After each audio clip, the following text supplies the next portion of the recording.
Olá, seja bem-vindo a mais um podcast da Megawatt.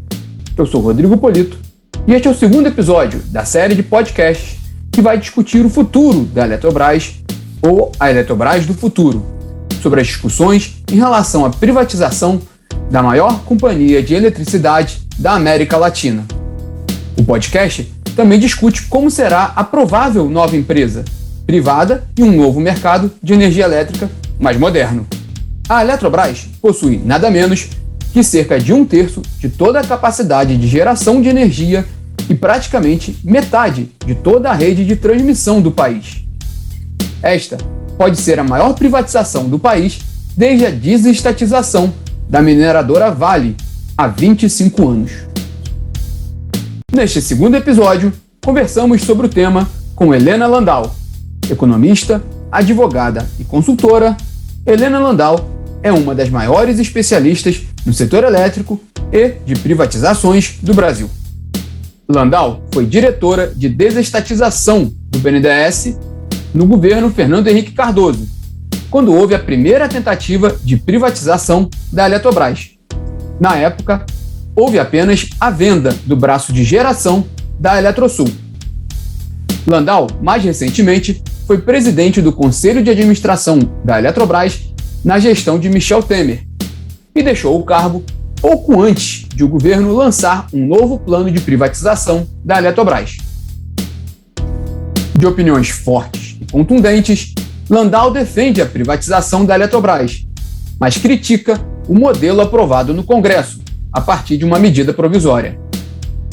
Cética com relação aos benefícios setoriais da privatização da Eletrobras por meio de uma capitalização, em vez da venda separada das subsidiárias regionais do grupo, Landau lembra que um dos problemas da medida provisória foi não ter possibilitado um estudo profundo dos impactos setoriais do texto aprovado no Legislativo.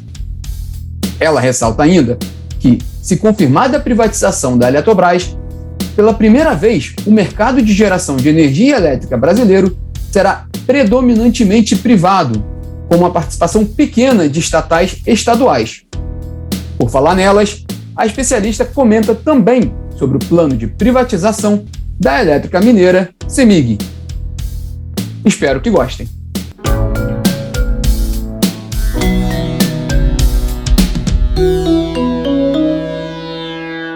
Obrigado, Helena, pela oportunidade de falar conosco, da atenção de conversar conosco sobre esse tema.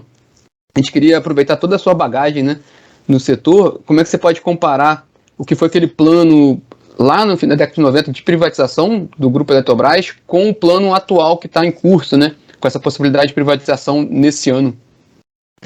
Bom, um prazer estar com você, Polito, companheiro de muitas lutas no setor elétrico, né? Então, olha, eu acho que é uma diferença crucial. Nos anos 90, havia, evidentemente, uma necessidade fiscal, sempre que dominou boa parte das privatizações dos anos 90, mas também, junto com elas, se usava a oportunidade de venda de empresas para reorganização do setor. Né? A gente viu isso na rede ferroviária, acho que se ficou mais evidente ainda na privatização das telecomunicações. Quando o presidente Fernando Henrique inclui a Eletrobras no programa de privatização, logo no início do seu mandato, a ideia era exatamente de reestruturação do setor. O que ele queria com a privatização das 4 subsidiárias? Que se pudesse garantir um nível de competição entre as geradoras. Era um modelo pré-Dilma, é um modelo pré-contratação, 100% de contratação, ACR e ACL, e a ideia, então, que na competição pelo consumidor, né, atrás do consumidor, as empresas geradoras competiriam entre si e diminuiriam o preço de geração. E com isso, você começava a fazer o modelo andar no sentido da ideia internacional que na geração tem competição, transmissão e distribuição são monopólios naturais regulados, com price cap, que tinha sido já mudado pelo ministro Eliseu Rezende. Quando veio o racionamento, que não é racionamento, né, de 2001, acho que hoje as pessoas estão aprendendo que o que houve em 2001 foi uma excelente política de demanda, de racionalização, coisa que esse governo não conseguiu nem copiar, né, fez errado, você tinha uma experiência boa para se mirar, para se inspirar. quando veio a crise de 2001 e o trauma da questão de contratos abertos, etc., a Dilma mudou o modelo, né? Mudou o modelo e aí 100% de declaração de demanda, tudo isso que todo mundo que ouve a gente conhece. Quando fez isso, ela aproveitou e tirou a Eletrobras do programa de privatização. Nós ficamos, então, parados com a Eletrobras sendo braço político do setor, em vários sentidos. Político no sentido de fazer obras com taxa de retorno patrióticas, no sentido de acomodar interesses políticos e no sentido da MP 579, de forçar uma redução dos preços que gerou o primeiro grande tarifaço de energia elétrica lá naquele biênio de 14, 15, 16, onde tinha um problema de crise climática que não foi enfrentado novamente, deixou de ser enfrentado. Quando entra o governo Temer, a Eletrobras entra no programa de privatização sem nenhuma vinculação com uma mudança setorial. O que é muito estranho, porque foi no mesmo momento que a CP33 estava sendo organizada. Então, na realidade, a Eletrobras entrou na privatização por causa da CP33 de uma maneira ao contrário, quer dizer, foi para se adaptar à CP33 e não os dois caminharem juntos. Por que eu digo se adaptar à CP33? Por causa da gente eliminar, né, as cotas, os contratos de serviço público e voltar ao produtor independente de energia. Na primeira versão, se você se lembra, do CP33, não tinha Eletrobras. A Eletrobras não poderia participar da descotização. Eu estava no conselho da Eletrobras naquela época, achei isso meio absurdo, porque a Eletrobras ia ficar com uma casca de dívidas e perder seus ativos. Aí o governo voltou atrás e não só permitiu que a Eletrobras participasse da descotização, mas fez como a Eletrobras a única capaz de participar da descotização das suas próprias usinas, né? Para isso, a Eletrobras precisava de dinheiro. Então, para isso, foi preciso pensar na capitalização. E capitalização, mantendo o governo como controlador, você não maximiza o valor que vai receber. Então, foi uma janela de oportunidade que aconteceu enquanto você estava naquele governo Temer, em que as empresas estatais vinham de uma péssima administração, com uma alavancagem absurda, e ia se aproveitar aquilo para consolidar uma gestão privada na Eletrobras. Até aí, tudo bem. Então, o que houve? Então, foi uma conjunção da CP33, que era interesse do Ministério de Minas e Energia, junto com o Tesouro Nacional. Porque, olha, a gente pega esse bônus e resolve parte da nossa discussão e é direto para o primário. Isso foi lá. Só que de lá para cá, de lá até a medida provisória 1031, muita coisa aconteceu. E o governo não fez nada, ele simplesmente manteve um modelo que não é um modelo tradicional feito nos anos 90, onde você usa uma empresa que tem tamanho participação no mercado, ou no mercado que está em transição tecnológica, ou mudança da matriz energética, para que essa privatização, de alguma forma, seja o veículo de incentivo das transformações modernizantes do setor. Não. O que aconteceu é que do jeito que ela está, com todos os problemas do setor mantidos da maneira que estão. Então, essa é a primeira grande diferença, quer dizer, não pensar na Eletrobras como um indutor de mudanças. Aí você vai me perguntar, que mudanças? Não sei. Para isso que a gente faz na privatização, e não fizeram na Eletrobras, que é outra crítica minha, estudos prévios. Você faz os estudos prévios e diz, olha, é melhor vender a Eletrobras como um todo e mudar tal e tal regra, é melhor a gente dividir a Eletrobras e manter a outra regra, ou muda tudo ao mesmo tempo, qual é o impacto em preço? Não. Criou-se uma ideia de que, através só da voz da ANEEL, ia ter um tarifaço absurdo com a privatização da Eletrobras, e isso desviou muito o foco de o que nós vamos fazer com os recursos. Então, hoje você tem metade dos recursos vão para o Tesouro e a outra metade para a CDE. Só que, dado as ineficiências que ainda existem no sistema, a CDE cresce tanto que o dinheiro da Eletrobras, que vai para a CDE, vai acabar não pagando um ano de CDE. A CDE está quase batendo em 30 bi. Então, assim, você vai gastar a privatização da Eletrobras para pagar um ano de CDE. Isso está tudo errado, completamente errado. E você mantém a Eletrobras com 20% do mercado, num modelo que supostamente quer competição. E pior, deixou Angra e Itaipu na mesma empresa. Então, Itaipu é um cash cow e Angra é um consumidor de cash. Então, você vai acabar usando todo aquele benefício do fim, da amortização e benefício que você poderia ter outro para pagar uma obra que a gente não sabe exatamente quanto vai custar, entendeu? Então, tem vários aspectos que então a gente deixou de explorar o fim, a questão de Itaipu, ainda incluiu Tucuruí, antecipadamente, Mascarenhas e Tucuruí, que poderia dar um valor para o governo em separado e gerar mais competição no setor. Não, Tucuruí agora continua na Eletrobras. Então, por isso que eu sou muito crítica do programa da Eletrobras, porque ela é totalmente diferente do que eu imaginava que deveria ter sido feito.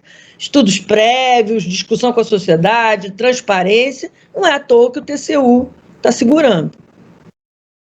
Verdade, e curioso, muito bom ponto, e curioso que, comparando os dois projetos lá atrás com esse, né, e aí quando a gente fala da modernização, a CP33 ainda não avançou, aí é capaz de ter a privatização da Eletrobras e não ter a CP33 aprovada, né?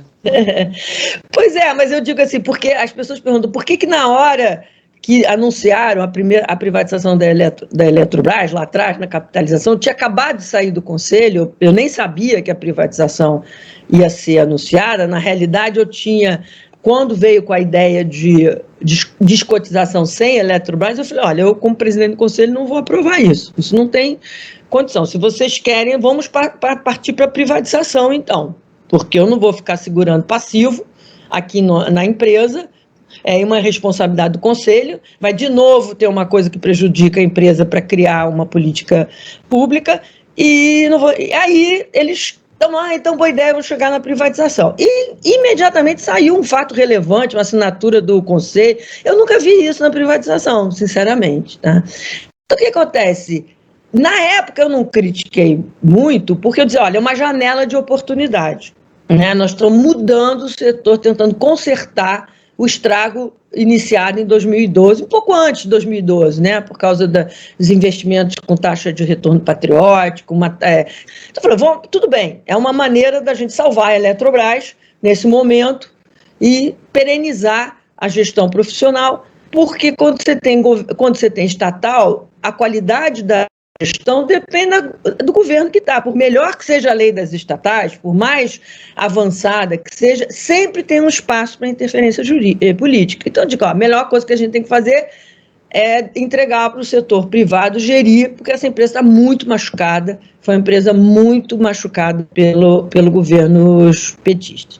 Aí a CP33 para e a capitalização da Eletrobras vai andando sem ninguém pegar aqueles estudos. Óbvio que o Wilson foi no Congresso Nacional, um outro fez aqui, mas não era uma coisa em que a sociedade tivesse, de fato, avançando, muito menos o BNDES, porque criaram um mito que o BNDES não poderia começar um estudo sem estar inserido no PND, o que eu discordo plenamente. O BNDES é um acionista muito importante da Eletrobras, tem todo o direito de fazer estudos da melhor maneira, do melhor formato de operação da Eletrobras.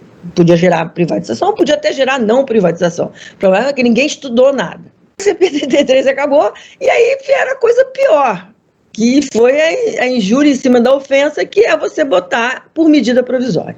Eu nunca pensei que eu pudesse ver na vida a privatização de uma empresa como a Eletrobras ser feita por medida provisória, numa correria de 120 dias, saindo do Palácio do Planalto com jabutis, que foram ampliados durante a discussão dos 120 dias. Como é que você vai discutir privatização em 120 dias? Não, e você mencionando, lembrando dessa MP, então, assim, é curioso, né? Um assunto tão importante, sendo uma privatização tão importante, entrou como uma MP e deve ser deliberado em uma assembleia digital por causa da pandemia, assim, é tão, né?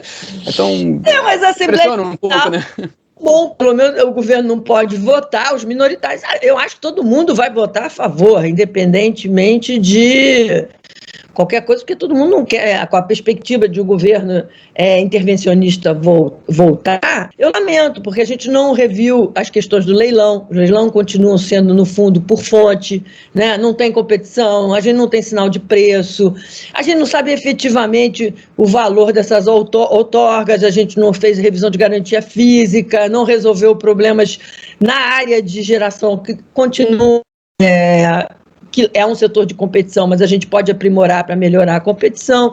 Então, assim, não se usou uma empresa com essa capacidade, com essa importância para impulsionar mudanças que a gente precisava no modelo de funcionamento. E a CP, se você lembra, mesmo não votada ainda, outros projetos estão sendo votados, nós temos o caminho de ampliar o mercado livre, né? Esse é o desejo de todo mundo, ampliar o mercado livre. E aí você vai ter uma empresa com 20% do mercado?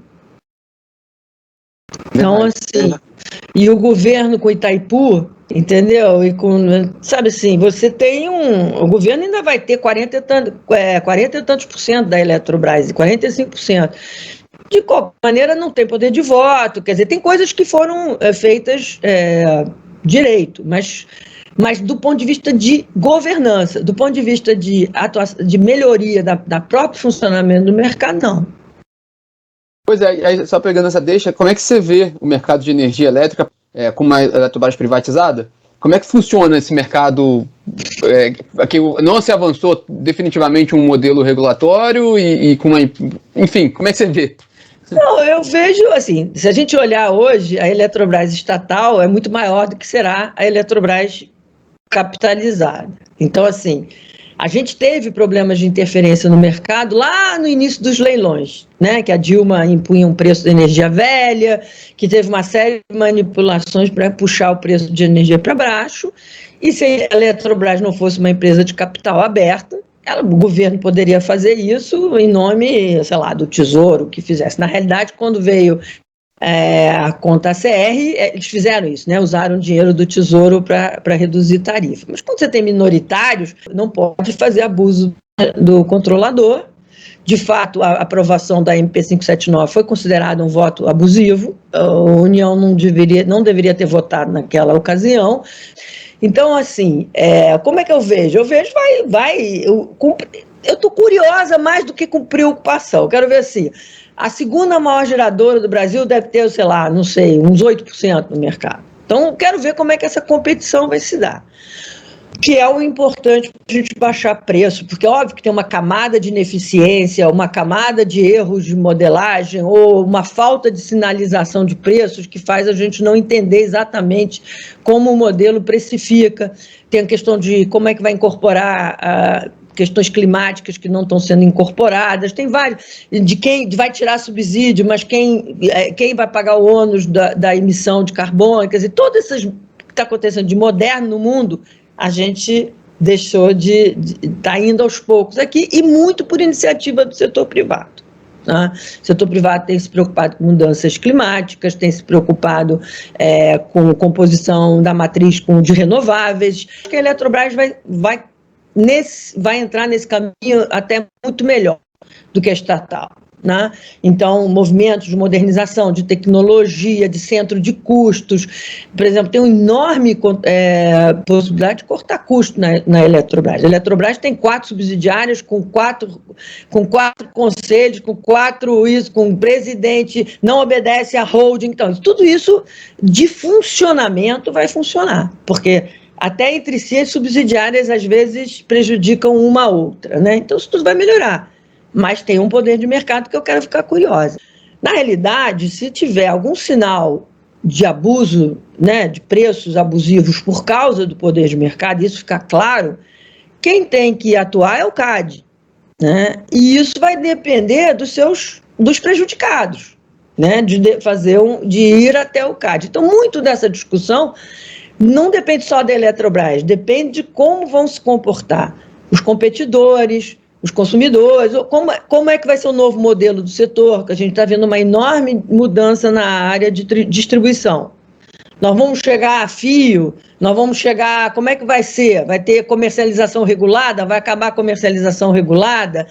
Entendeu? Como é que vai funcionar GD centralizado? Quer dizer, tem uma série de mudanças que eu acho que o fato de estar privada ajuda a acelerar as mudanças em prol da modernização, de mais tecnologia, da formação de preços.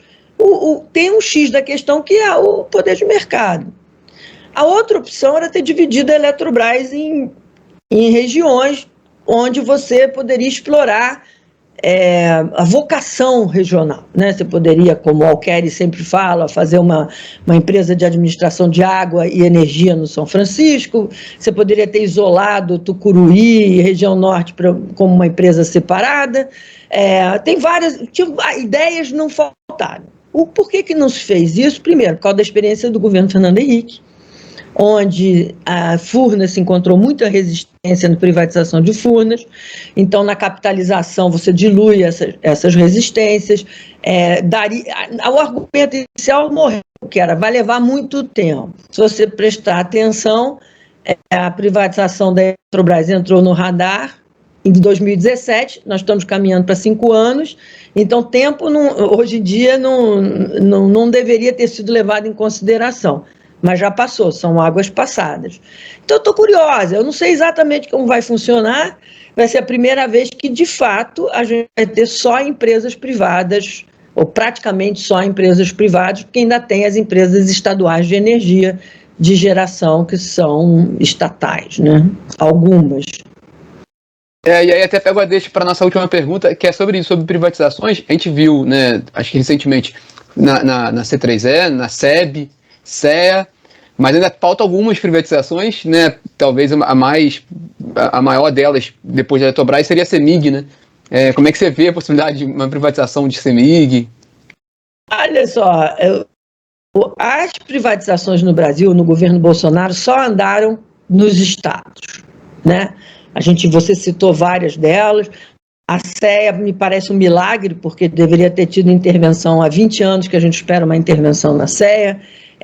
Não se preocupa com segurança jurídica, não se preocupou com backup, não se organiza, e o apagão é sempre culpa de alguém que não é ela, e finalmente você conseguiu avançar. Né? E as empresas do Norte e Nordeste que tinham ficado anos na Eletrobras, e essa eu ainda estava no conselho da Eletrobras quando avançou-se na privatização. Né? Então, todas essas da área de distribuição, o que falta para a gente ter mais tranquilidade é uma agência independente de fato, são nomeações que não podem ser nomeações políticas. Na geração, temos a CEMIG, mas é assim, eu faço nas redes sociais uma brincadeira que é privatizar tudo, né?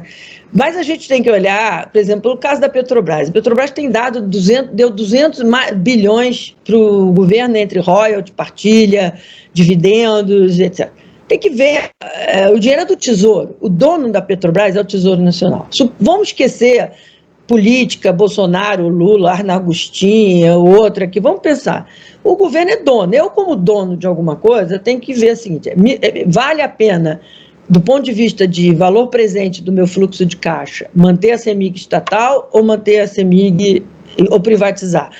Como é que eu faço do ponto de vista dos recursos que entram no Estado? Tá? Ele tem todo o direito a pensar isso. O problema é que nunca é só isso que é levado em consideração. Por que eu sempre opto pela privatização?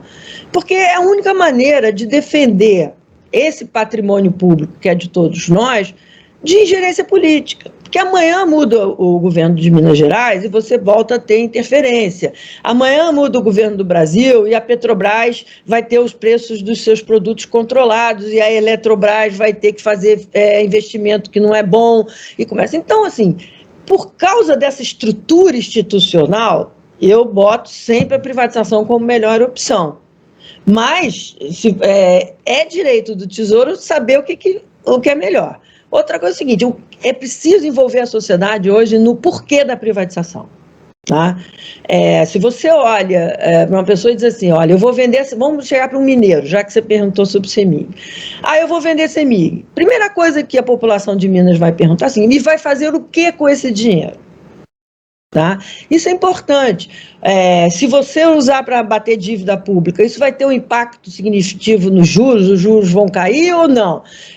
Se eu usar isso para mudar, fazer saneamento do estado de Minas todo, aí estou supondo coisa, então vale a pena. Se eu fizer parte do dinheiro da privatização para colocar a internet em todas as escolas públicas e dar acesso a tablets para os estudantes desde o início.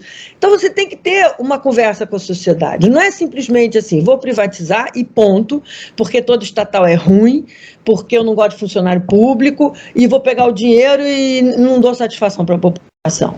Acho que a população hoje está aceitando muito mais a privatização, muito mais, e por um motivo ruim, que foi a corrupção que se viu nos governos anteriores. Isso não deveria ser motivo para... Então, quase assim, vende qualquer preço, que é para não ter mais corrupção, mas, de qualquer forma, a sociedade fala mais sobre privatização. A privatização da Eletrobras está indo sem resistências, a resistência é só normal dos sindicatos, e, óbvio, que teve um preço muito alto pago com os jabutis, né, que criaram o que você sabe, os gasodutos, as fontes e tal, que aquilo é um absurdo e tal. Mas, assim, você vê na sociedade muito menos resistência a um programa de privatização. Legal. Muito bom, Helena. Poxa, obrigado pelo tempo, pela atenção, pelas explicações que foram ótimas. E este foi mais um podcast da Megawatt. Até a próxima.